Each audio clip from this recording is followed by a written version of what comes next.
Problems based on coincidence. మీరు ఒకసారి ఆలోచించండి సార్. కోఇన్సిడెన్స్ అంటే ఏంటంటే, సపోజ్గా ఇక్కడ మీరు చూడండి, సపోజ్గా టైమ్ ఇప్పుడు రైట్ క్లోజ్ టు 10 అవుతుంది. ఈ మినిట్ హ్యాండ్ అనేది సపోజ్గా 8 దగ్గర ఉందనుకోండి, ఈ 8 నుంచి 9కి వస్తుంది, 9 నుంచి 10కి వస్తుంది. అంటే hour hand and minutes hand రెండు ఏదో ఒక టైమింగ్ దగ్గర కలుస్తాయి. ఆ టైమింగ్ ఏంటి? ఈ కోఇన్సిడెన్స్ టైమింగ్. కోఇన్సిడెన్స్ టైమింగ్ ఏంటంటే యాంగిల్ 0 degrees. ఒకదాని మీద ఒకటి ఉంటుంది, యాంగిల్ 0 degrees. కోఇన్సిడెన్స్ టైమింగ్ అంటే యాంగిల్ 0 degrees. నవ్వు ఇక్కడ చూడండి సార్, ఇక్కడ ఫస్ట్ కాన్సెప్ట్, ప్రతి దానికి ఫస్ట్ కాన్సెప్టే వి విల్ డిస్కస్. కాన్సెప్ట్ ఇది యాక్చువల్గా క్లాక్స్ అనేది, ఈ క్లాక్ అనేది సర్క్యులర్ రేసెస్ యొక్క కాన్సెప్ట్ యొక్క డెరివేటివ్. క్లాక్స్ అనేది సర్క్యులర్ రేసెస్ కాన్సెప్ట్ నుంచి వచ్చింది. సర్క్యులర్ రేసెస్ నుంచి అయిన డెరివేటివ్ కాన్సెప్ట్ ఇక్కడ చూడండి సార్. సపోజ్గా speed is equivalent to distance by time.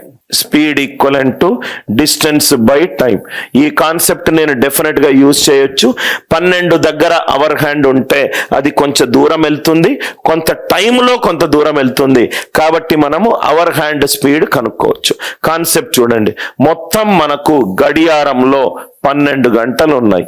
మొత్తం మనకు గడియారంలో 12 గంటలు ఉన్నాయి. ఈ మొత్తం గడియారంలో మనకు 12 గంటలు ఉన్నాయి. ఈ 12 గంటలు టోటల్ ఎన్ని డివిజన్స్ ఉన్నాయి? 60 డివిజన్స్ ఉన్నాయి. ఇది చూడండి సార్, మీకు టోటల్ గా మొత్తము 12 గంటలు ఉన్నాయి. ప్రతి దానికి ఇక్కడ మీరు మిగతా వాచ్ లో 5 డివిజన్స్ ఉంటాయి. 12 నుంచి 1కి 5, 1 నుంచి 2కి 5. సో మొత్తం 12 గంటల్లో మనకు ఎన్ని డివిజన్స్ ఉంటాయి? మనము మొత్తం మూవ్ అవ్వాల్సిన divisions 60 divisions. 12 hours is 60 divisions. 12 గంటలకు మనం వెళ్ళాల్సింది 60 డివిజన్స్. అంటే గంటకు మనం వెళ్ళాల్సింది 5 డివిజన్స్. గంటకు మనం వెళ్ళాల్సింది 5 డివిజన్స్. గంటకు మనం వెళ్ళాల్సింది 5 divisions. Speed equivalent to speed of our hand. Speed of our hand distance travelled by. గంటకు ఎన్ని డివిజన్లు వెళ్తుంది? 5 డివిజన్లు వెళ్తుంది. గంట అంటే 60 నిమిషాలు.